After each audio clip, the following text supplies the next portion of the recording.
Welcome to the second Cloud Chats by Aiven. It's in the actual webinar room that we planned this time, which is already a good sign of success. So I'm Chris Williams, the solutions architect at Aiven, in a makeshift webinar room in a basement. Today, we get to speak with one of the experts, a software engineer, Samuli, who mostly is working on the Aiven console, but has some disturbingly good knowledge of the API and also integrations with people like the AWS marketplace. How this works is basically Samuli will present Web Console core concepts, and then I'll jump in with a real life example of a startup using Aiven for the first time from development to a production environment, followed by a preview of some upcoming features for the console and our API in general. If you have any questions, feel free to ask them in the chat, and anything we can answer immediately, we will. Otherwise, we have kind of 2 Q&A sessions booked in for the webinar, and we'll try and address them then. If you think of it afterwards, you can always contact us, webinars@aiven.io as well. Quick intro to Aiven, in case you don't know too much about it, or you are really coming to the console for the first time. We are open as a service, providing open source technologies in all the major cloud providers. So Amazon Web Services, Google Cloud Platform, Microsoft Azure being the big 3, but also support for DigitalOcean and UpCloud as well. This isn't necessarily just databases. We have event messaging systems like Kafka also, and things like Redis for in-memory stores. So we'll start the first part of the webinar, handing over to Samuli, where he will discuss the core concepts. Cool. So welcome everyone on my behalf as well. So I'm gonna go first. I'm gonna go first through like 3 main building blocks of Aiven, and then we'll see them in action in Chris's demo. So the first one being a Aiven project. So one description could be that a project is a group of services which belong to a single billing unit and are operated by a group of users. In practice, we see that the services are often split based on environments into separate projects. So for example, you have a separate project for your production environment, a separate project for your user acceptance testing, and a separate for test environment. The split based on the environment is great because it enables you to actually implement the principle of least privilege, so that every user has as little access to the system as possible in order to accomplish his or her work. For example, not all the users within your organization should be able to turn off the production databases. So that's why you want to limit the production database access to just a certain group of people. Another common way of splitting services within projects is that you base them on logical units, let's say a product, but that's not recommended because that leads to a situation that you need to give similar access to all of your users, whether it's a production DB or just a test database. So I would definitely recommend splitting your project based on the environments. And also a word about billing. So like mentioned in the definition, a project is considered a single billing unit. So each project will get a monthly invoice, and that's handled by the payment method associated with the project. By default, we use credit cards, but upon a request, we can also set up a monthly corporate billing with an invoice and wire transfer. And actually, some of our customers are using pre-purchased credits, but the credit card is the easiest one. But we can also handle the corporate invoicing as well if needed. And if we go to services, so in our terms, a service is a database cluster, for example, a Apache Kafka cluster or a highly available Postgres service. Besides the wanted database type, like Apache Kafka, a user will also need to choose in which cloud and in which region the service will be run on. And besides that, the user can also choose like what kind of hardware resources the cluster should be running on. So for example, we have a wide set of different plans, so you can choose between the different plans. So some plans, so for example, our Business 4 includes 3 nodes, each node having a single CPU, 4 gigs of RAM, and 200 gigs of disk. If we put the service even more bluntly, as a customer, you basically define what kind of cluster you want to have, and it's our job to set it up and keep it running smoothly until you'll no longer need it. And we just hand you the necessary details for you to be able to connect your applications and clients to the cluster.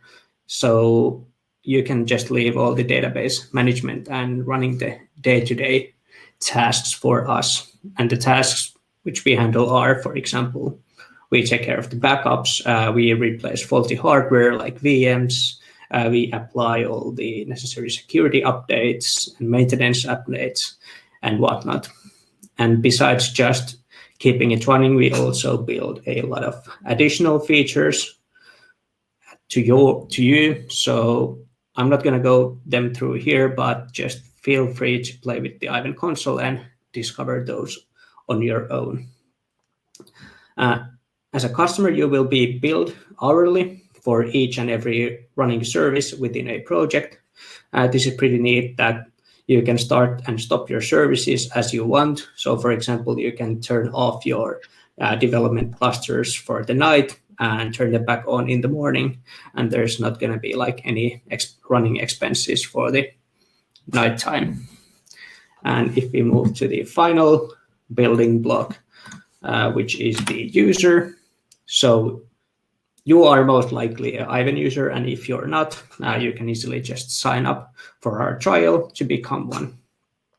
So a user is a person. So you can identify to us via using either a password, or then we also trust Google to verify your identity based on the Google OAuth protocol.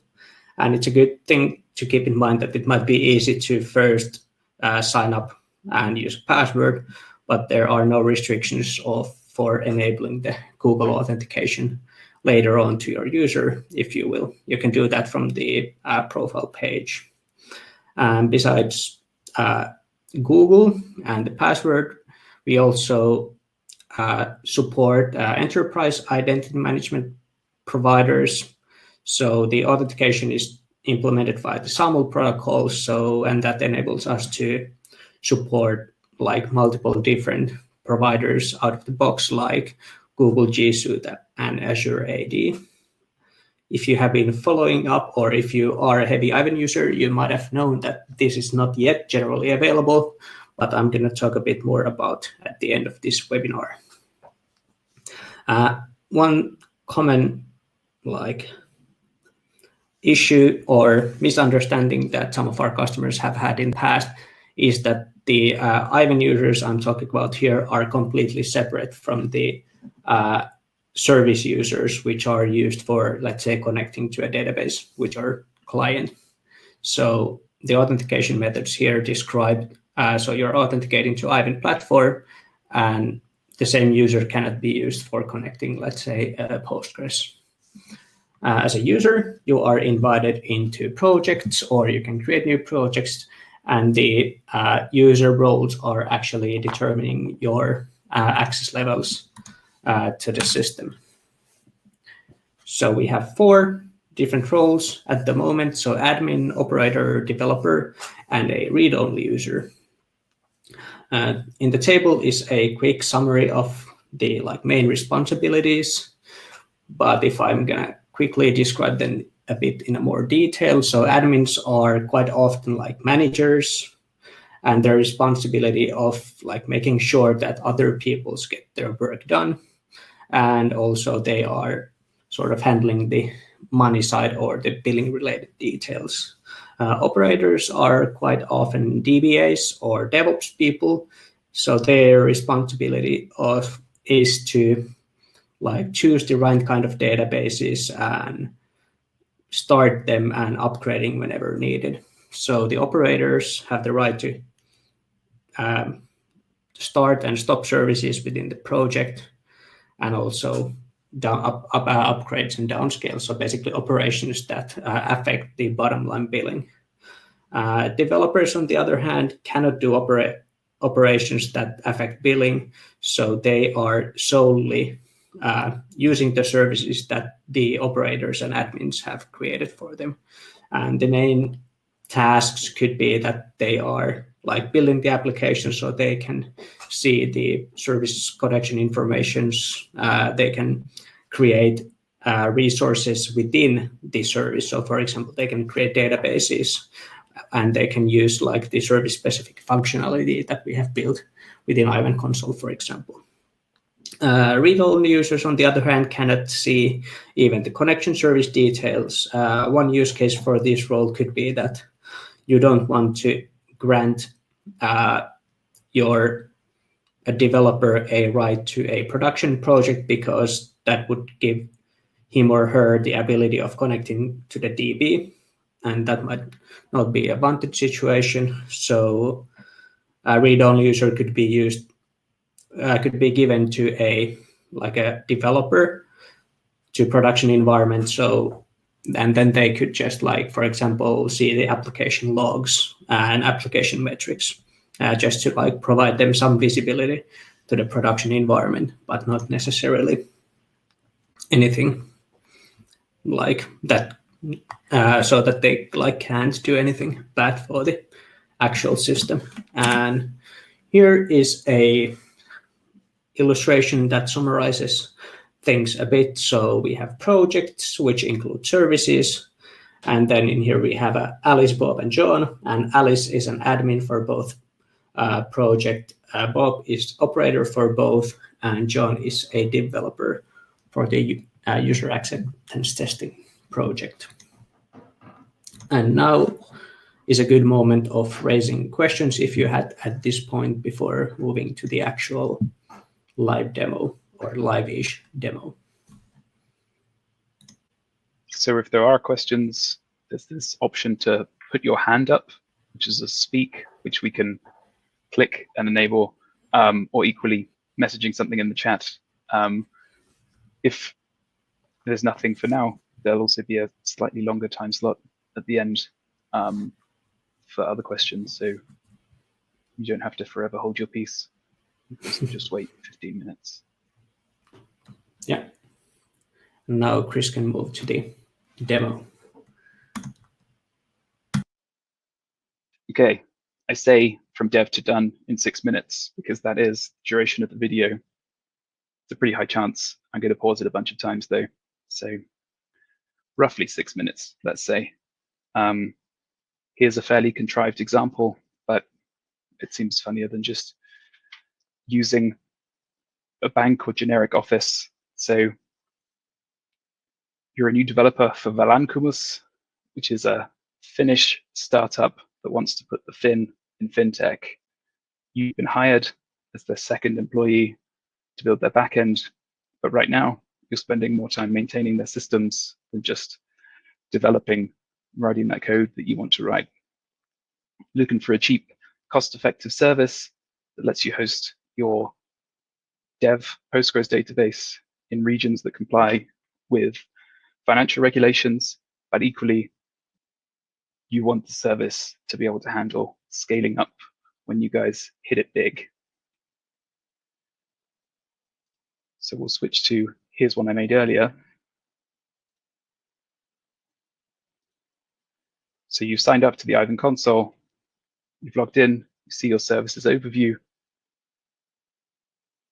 The first thing you want to do is add your, let's say, not so technical boss, which means you can click over on members on the left-hand side, add your boss, but maybe you don't want them shutting off your services to save money at nighttime, but you do want no more status update email requests. So you can add them with read-only access, so they know what's going on, but you know the keys to your kingdom are safe. Once you've invited them, great, you just wait for them to accept, and you go back to the services overview. Looking pretty empty, so let's deploy one.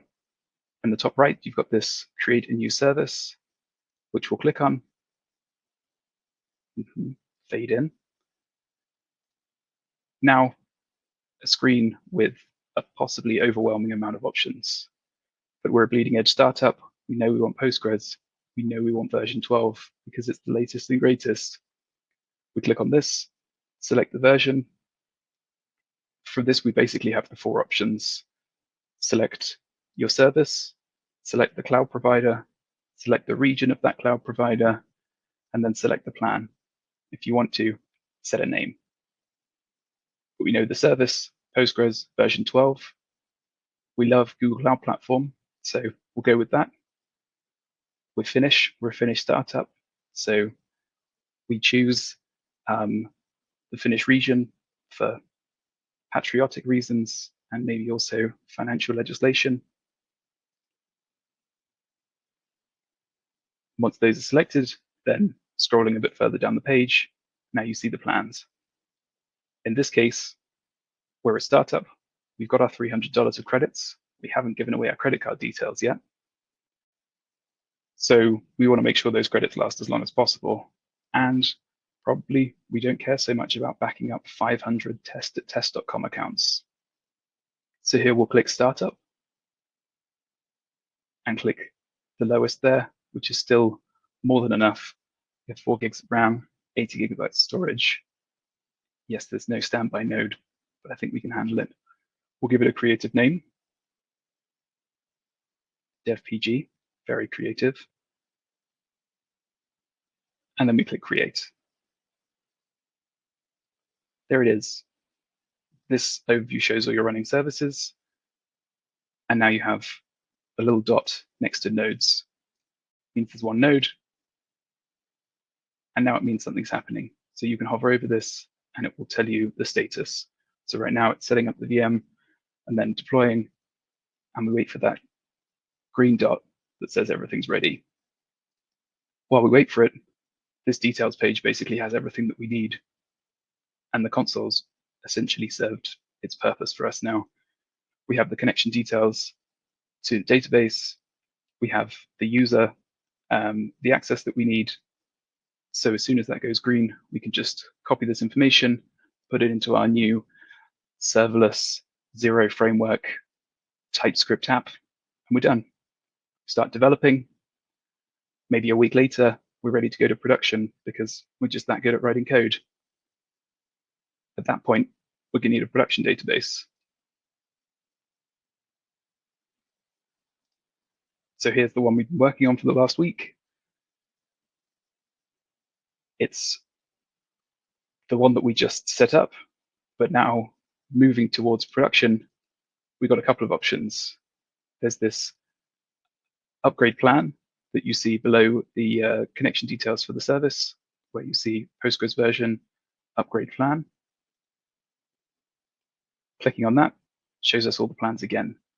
This is great. We can move to a business plan, but then we have to deploy a development database again. Or do we? Scroll further down, and we see there's an option, fork database. Fork database is available for a few of our services, which basically, if those of you that are not so familiar with Git, it basically creates a copy of your database and restores everything from backups. So you're basically cloning your database without having to worry about running a bunch of command line tools or moving it outside of Aiven or any of the other hundreds of restore options. This is just done in a few clicks. So you give it a name, prod PG, also creative. Then again, we have the same kind of options. Cloud provider, again, we choose the same things, but now we want to go for a slightly more powerful machine. We move to Business 4. This gives us a standby node, which is perfect, and we also get read access to that once it's deployed. Once you click deploy, you see an extra dot. This is nice. That means Aiven knows there's your second node coming up, and we see an extra option. And so you have the read-only replica URL for connections as well. And all the data that was in your dev database is in production now. So 2 services running. Great.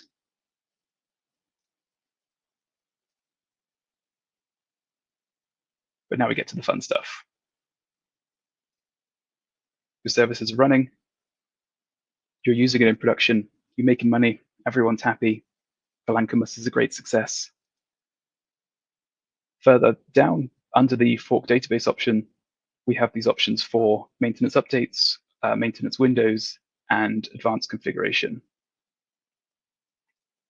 This basically means you specify your maintenance window, and there we will apply major upgrades within that time frame. For less important updates, that's where they show in this maintenance updates. So you may have your service running for some weeks, log into the Aiven console and see there's a few minor updates to apply, and you can apply them at your leisure in your own time. The advanced configuration is specific for every service. These are settings that you may want to change that you can't yet because you don't have access to the node itself. So the advanced configuration for Postgres, you can then apply these to your node and basically set it and forget it. If you set it in this production database here, let's say, for example, we want to update the number of parallel workers. We're kind of paying for a more powerful database now. So let's up that number. We click apply. We get a green box saying that everything's great. And it is.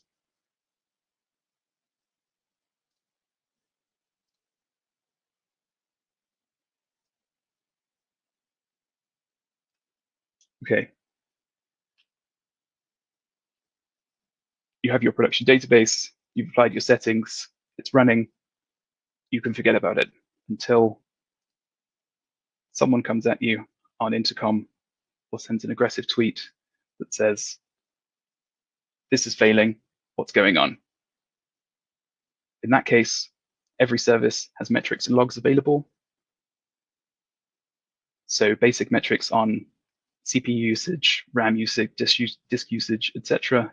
And then this nice logs page here. But we probably don't want to copy and paste that into a text editor and then run control F for whatever the user's reporting. But there is an easier way. And if this video plays, you'll see it. But let me restart that video then. No, this is working. Okay. So in the top right-hand side of the screen, enable logs integration. In this case, we can start pushing our logs into Elasticsearch. You saw from the service overview screen, we only have a development Postgres and a production Postgres.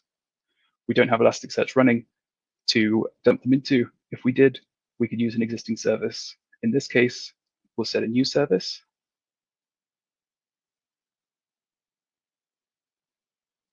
We will.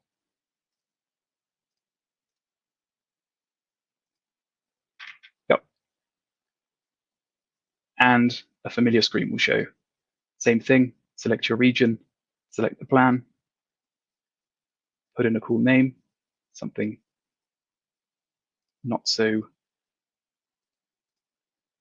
cryptic, PG, ESPG logs, whatever you like. Select the region, we'll choose the same place, it makes sense. And then we'll scroll down to the plans. Then we click continue. Hopefully it deploys.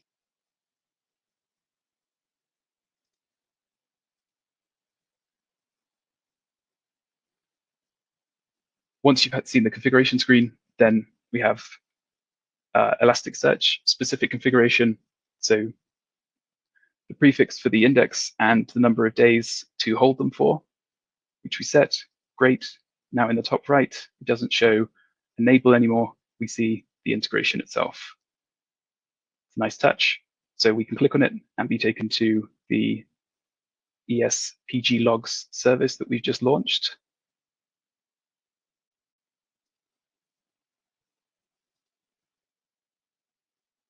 Hopefully. Yeah.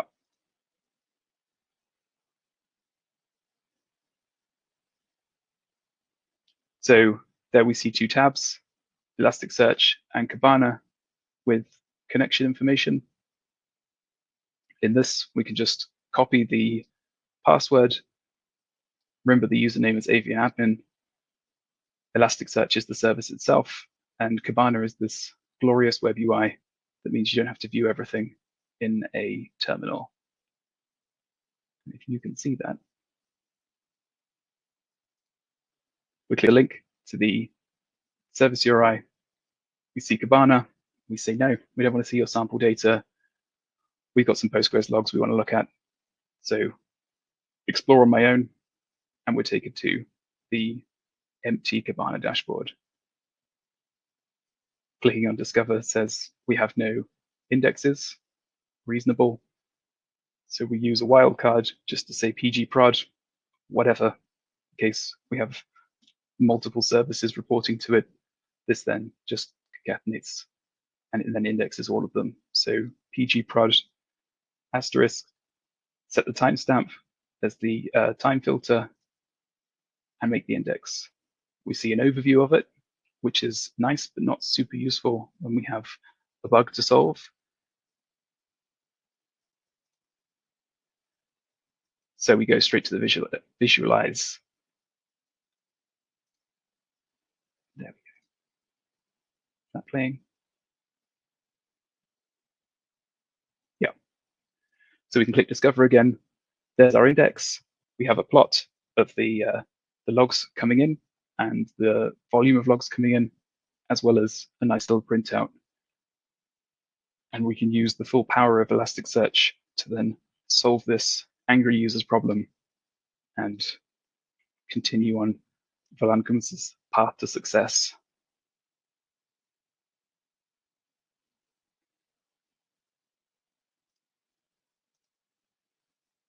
Okay, let's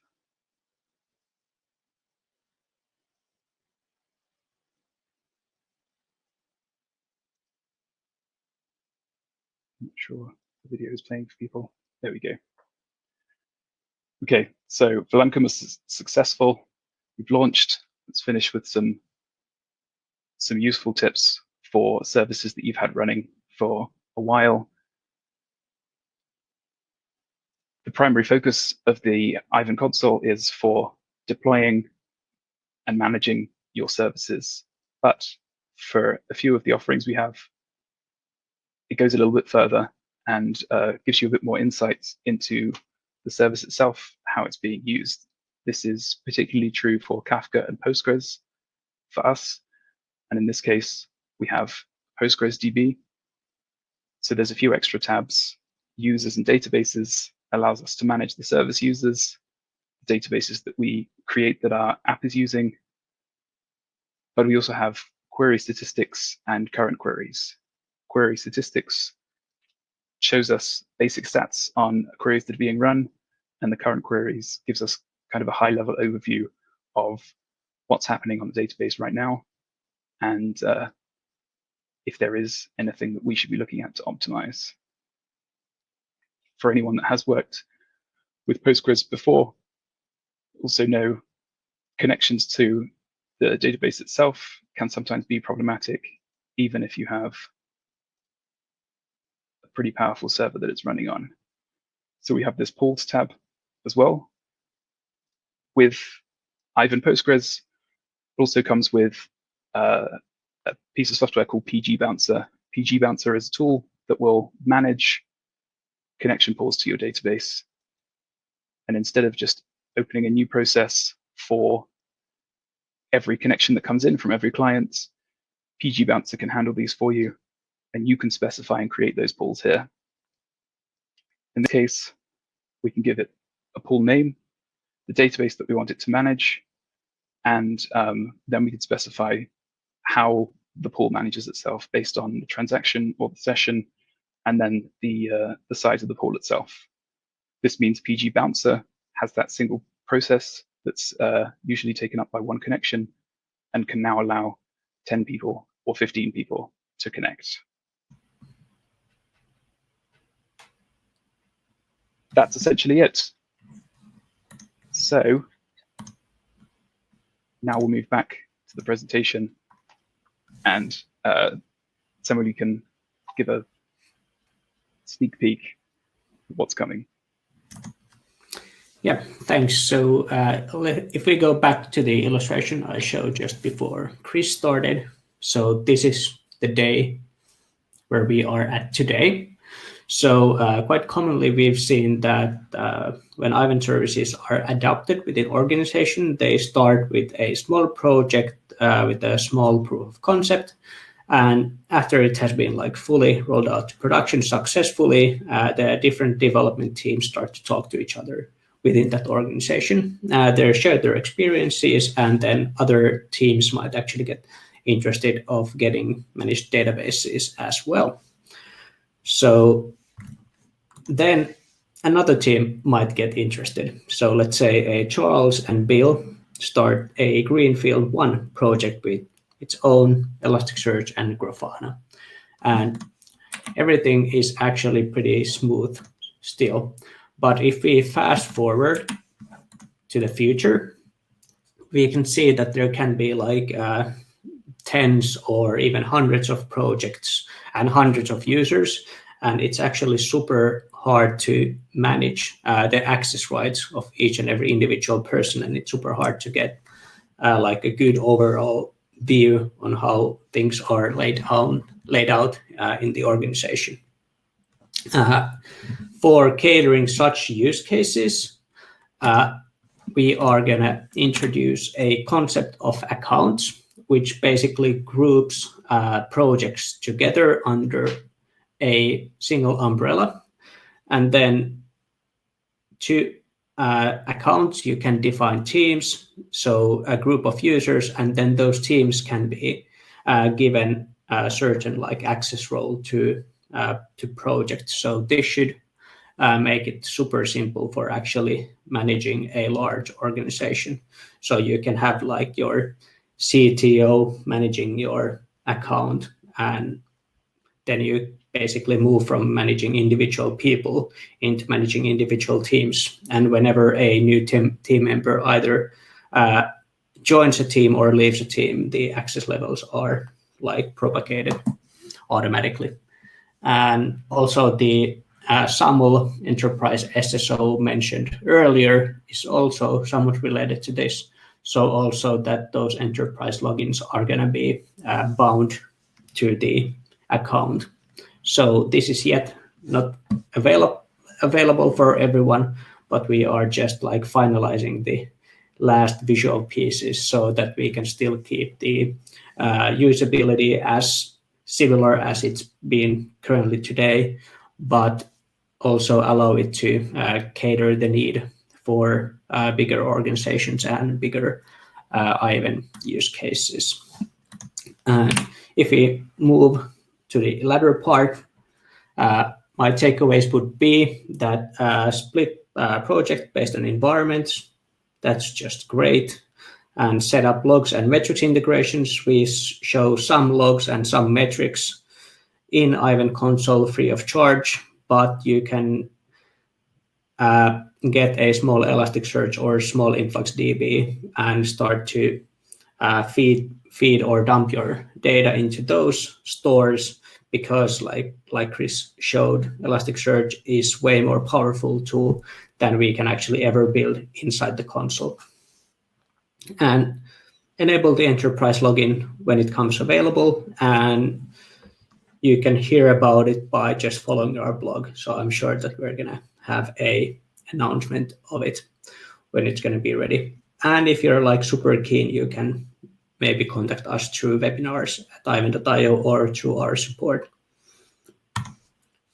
Yeah, that's basically everything we had in mind for today. So are there any questions on accounts or about Chris's demo?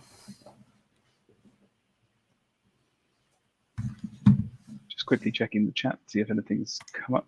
But I've made a note, some from during the webinar.